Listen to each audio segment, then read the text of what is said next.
Sander, magandang umaga. Miss Angel, magandang umaga rin ho sa mga nakikinig at nanonood sa ating palatuntunan. Opo, bilang backgrounder po muna, ano po ba itong peyote cactus, sir? Sir Sander, itong peyote cactus, this is one of the species of the several cacti na kung saan ito ay spineless, color green, and ang pagkakaiba lang po nito sa mga ibang cactus is ito po ay merong nilalaman na mescaline. Ano po yung mescaline, sir?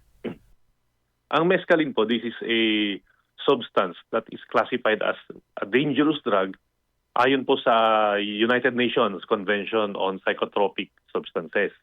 Ngayon po, bakit po ito ngayon pinagbabawal sa ating bansa kung nakalista lang naman po siya sa United Nations Convention on Psychotropic Substances? Sir Sander, we have the Dangerous Drugs Board Regulation na kung saan sinasabi niya na any amendments, any revision, doon sa listing na yan na nabanggit po natin kanina, yan po ay automatic na ina-adapt po ng ating bansa. And since ang Philippines po, we are signatory doon sa United Nations Convention na yan, we are also required to adapt yung anuman ang naisama dyan po sa listing. Sir Joseph, meron na po ba niyan dito sa ating bansa at kamusta po ang bentahan base po sa inyong monitoring sa PDEA? Ma'am Angel, we have reported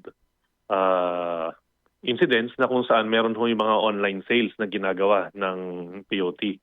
Pero sa ngayon, wala pa naman ho tayong inaaresto or nakakasuhan na nagbenta or gumamit nitong POT cactus. We are just reaching out to the public right now. We are sending this advisory para malaman po ng ating mga kababayan na meron palang binibentang supposed to be an ornamental plant na meron nilalaman na mescaline para at least mabigyan ng babala ang ating mga kababayan na ito po ay ipinagbabawal ayon sa ating batas. Papaano po ang, kumbaga po yung kanyang ingestion para po makaapekto sa tao? Ano po pag nahawakan po or nalunok po ba? This will cause hallucinations, Sir Zander, pagka ang tao nakalunok or ibig sabihin niyan nag-ingest ng peyote na meron nilalaman na mescaline. Ang nagko-cause naman po kasi ng hallucinations or sa ibang tao naman merong pagsusuka. Meron naman yung iba ho, nahihilo, sumasakit ang ulo. Iba-iba ho ang epekto sa tao. Kaya nagkakaroon po sila ng ganyan mga adverse effect kung sila ay nag-ingest or lumunok nitong tinatawag nating mescaline. Saan po ba galing itong bansa, yung peyote cactus na ito? As to its source, hindi pa naman ho natin specifically na-determine, although ito po sa batay sa karanasan nga ho, saka sa mga nababasa po natin, it is traditionally being used by Native Americans and Mexicans for their indigenous practices. So most likely doon ho sa mga bansang yan na nagmula itong peyote cactus na because of we believe because of trade also na kaya nagkaroon din yan dito sa ating bansa. Paano po yung sorry partner. Paano po yung epekto nito sa tao? Halimbawa, nalunok niya yan or di ba, sabi niyo kanina kailangan ma-digest niya, malunok, makain. Ano po magiging epekto nito sa taong makakakain po nitong peyote cactus?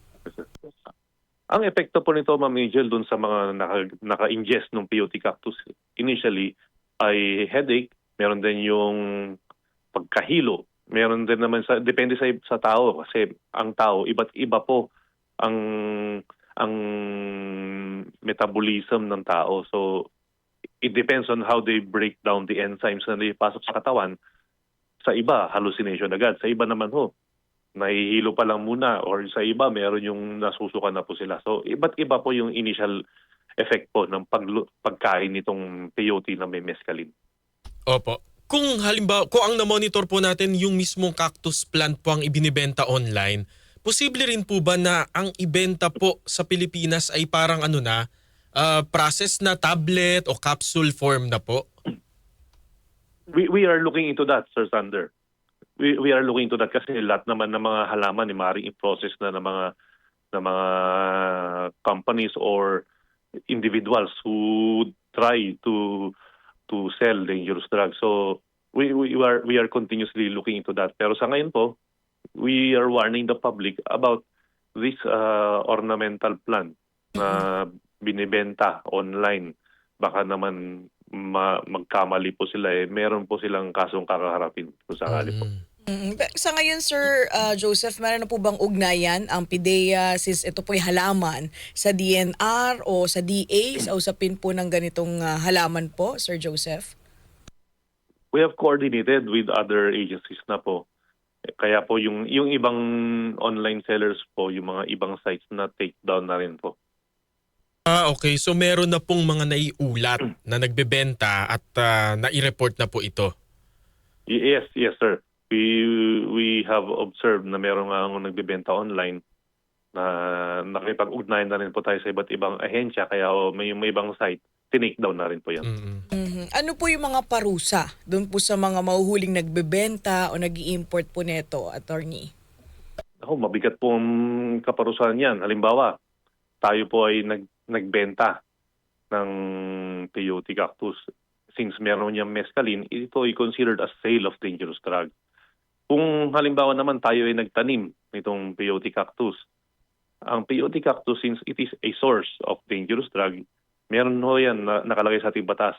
Cultivation of plant, the source of dangerous drug, is prohibited. Ano po yung penalty ng mga nabanggit kong mga acts? Ang penalty po niyan, that's life imprisonment with the corresponding fine. Ang multa po, it's ranging from 500,000 pesos to 10 million pesos. Kahit hindi po niya alam. Well, sa batas naman ho kasi natin, ang nakalagay po dyan is, may sinasabi naman ho tayo na legal maxim na jura lex sed lex.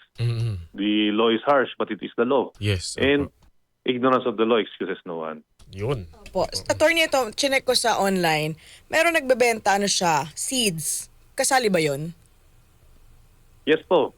Kasi ang buto, that's still part ng ating mga halaman. So ito dito nanggagaling yung mga halaman po natin. That is still considered as prohibited. No, kasi 35 pesos lang siya, sir. Yung buto?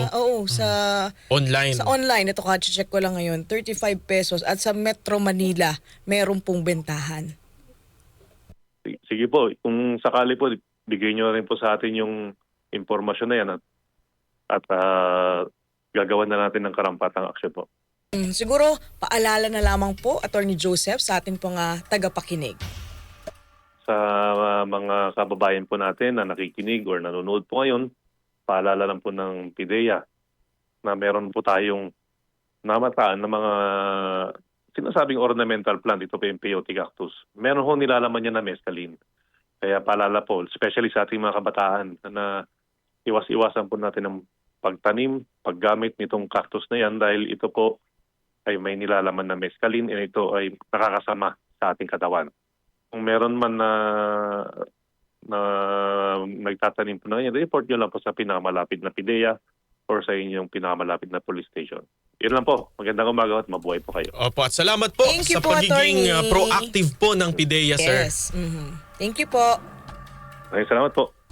Nakausap po natin si Attorney Joseph Frederick Calulot ng ang spokesperson po ng Philippine Drug Enforcement Agency. Paano kasi yung iba na hindi naman alam yan? Pakita nga natin ulit yung picture. Pinapakita po namin ngayon sa ating live stream yung larawan po ng peyote cactus para po kayo po ay Spineless. maging pamilyar. Wala no? siyang, iba Yung kasi tinik-tinik. alam natin sa cactus matinik. Oo. Eto wala po siyang tinik. Para siyang nakabaliktad na yung pag binalatan mo na yung pongkan. Yes. Parang ganun, no? Oo. Wala siyang, ganyan siya.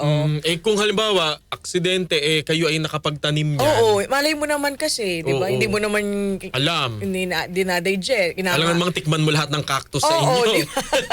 Malay mo ba na may ganyan yan? So pwede mong siguro, i-surrender sa PIDEA. Oo. Lalo na kung wala ka naman talagang alam. Binili mo correct. lang, may nagtinda lang sa'yo. Hindi, or kaya, Mahilig ka lang or sirain mo na lang yung halaman, di ba? Oy, huwag kayo maku-curious, ha? Oo, kasi... Baka naman ho lahat ng cactus sa inyo, tikman po tikman ninyo. nyo. Hindi yung gano'n, oo. Sa halip po na kayo ay maadik-adik, Magka-tinik-tinik yung lalamunan ninyo. maging ano ka na lang yung camel. Sa mga mahilig yung mga plantito at plantita dyan, baka check nyo po ang inyong mga likod bahay. Yan, correct. Baka meron po kayong ganyang uri ng cactus, ang peyote cactus. Peyote cactus. Oo, meron kasi siyang mescaline. Isa po siyang hallucinogenic o nakakahibang na kemikal na nakakaapekto po sa isip at pandama ng isang tao. So pagka inyo pong nakain, Parang high ka. Oo, high. Akala mo camel ka. Kasi cactus. Hindi na kailangan ng dilig kasi cactus. Ganyan. Pero parang so far wala pa naman daw sa Pilipinas yung mismong plant. Yes. Oo, pero may mga nagbebenta po Bebenta, online. Yun na nakakaano dyan. Dahil murang-mura lang partner. Hindi natin 35 pinopromote pesos. yan. Pero diba, i-report to. Doon may mga na sila, na down na mga mga website. pages. Especially sa social media. Yung mga nagbebenta po ng ganitong uri ng cactus.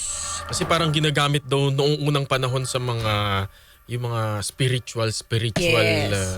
soul searching. So baka nga nakaka-high siya. Oo. Sa ano yan, nagmura para sa bahagi ng Amerika. Oo. Diba? Sa Mexico, yung sabi kanina ni Attorney Joseph. Oo, mahirap po yung ganyan. Kung halimbawa makapagtanim kayo, Yes. mahawakan ng bata, Correct. hindi sinasadya. At ang sabi po ni attorney, kahit hindi nyo po alam, Oo. at kayo'y nahulihan niyan, Nako. huli ka. Huli ka dahil sa ilalim po ng RA 9165 o yung Comprehensive Dangerous Drugs Act, ang mescaline mga kasama ay itinuturing na dangerous drugs. Substance, no? Oo. At pwede po kayo makasuhan sa pag-aari po, sa pagmamayari po ng ganitong uri ng cactus. Diyan lang kayo mga kasama, magbabalik pa ang programang Ang Say ng Taong Bayan. Alams na! Oras, 9:29.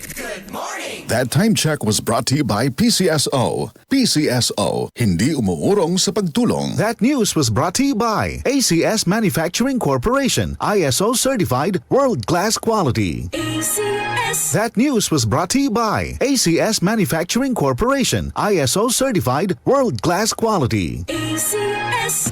Nandito na. Nandito na. Nandito na. Nandito na ang beefy, meaty linamnam holiday corned beef. Pwede any time of the day at gawing malinamnam ang kain. Kaya ang agahan, gawing almusal linamnam. Sa tanghalian, tanghalian namnam. At sa hapunan, hapunan linamnam. All day, holiday. Also available in spicy hot.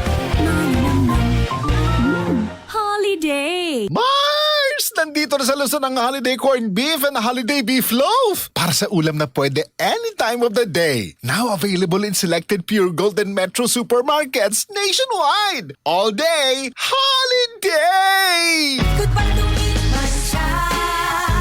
Hello, bright bar blue. Isang labanan yan. Bright bar blue. Pride Bar Blue with powerful stain-away enzymes. Malupit magtanggal ng dumit mancha pero di masakit sa kamay. Goodbye to eat matcha. Hello, bright bar blue.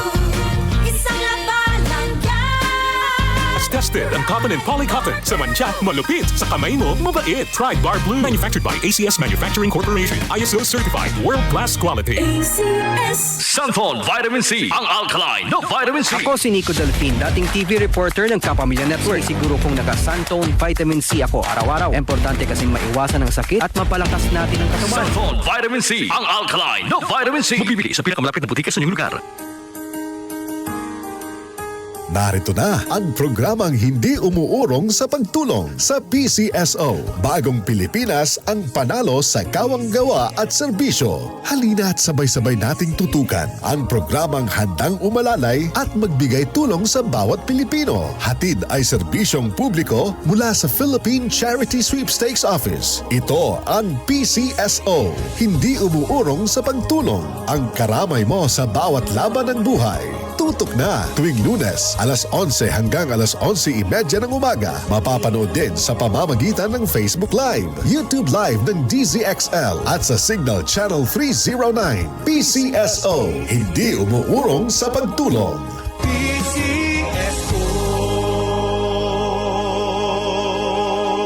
Kung ikaw ay edad 50 pataas katulad ko, may mataas na ang risk ng panlalabo ng paningin. Mas challenging ang pang-araw-araw na gawain tulad ng pagbabasa, pagsusulat at pagmamaneho. Ang Optin ay may lutin na maaari makatulong sa kalusugan ng mata, nilalabanan ang epekto ng glaucoma, macular degeneration at katarata. Kitang-kita ang kalusugan. Mabibili ang Optin sa mga pangunahing butika nationwide. Mahalagang paalala, ang Optin ay hindi gamot at hindi dapat gamitin panggamot sa anumang uri ng sakit. ACS Quadra Extravaganza. ACS Quadra Extravaganza. Narito na muli ang ACS Quarta Extravaganza 2025. Dobling saya at dobling papremyo. Huwag palampasin ang pagkakataong manalo ng cash prize na 3,000 pesos sa weekly draw at tumataginting na 200,000 pesos sa grand draw. Nahatid sa inyo ng RMN at IFM stations nationwide at ACS Manufacturing Corporation. Sugod na sa DZXL 558 Manila Station sa Unit 806 Atlanta Center, Annapolis Street, Green Hills, San Juan para ihulog ang inyong mga entries. Para sa kumpletong detalye, tignan ang poster sa ACS Quarta Extravaganza FB page, station's FB page at aming website rmn.ph. Promo period is from August 24, 2025 to December 20, 2025 per DOH FDA CCHUH SRR permit number 0137 series of 2025. ACS Quadra Extravaganza. ACS Quadra Extravaganza.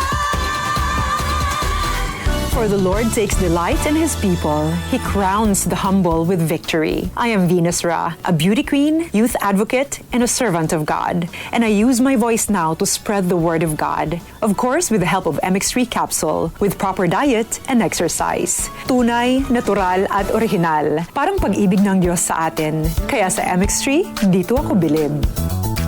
Mahalagang paalala, ang MX3 capsule ay hindi gamot at hindi dapat gamiting panggamot sa anumang uri ng sakit. MX3. Tunay, natural, at original. Goodbye to Mancha.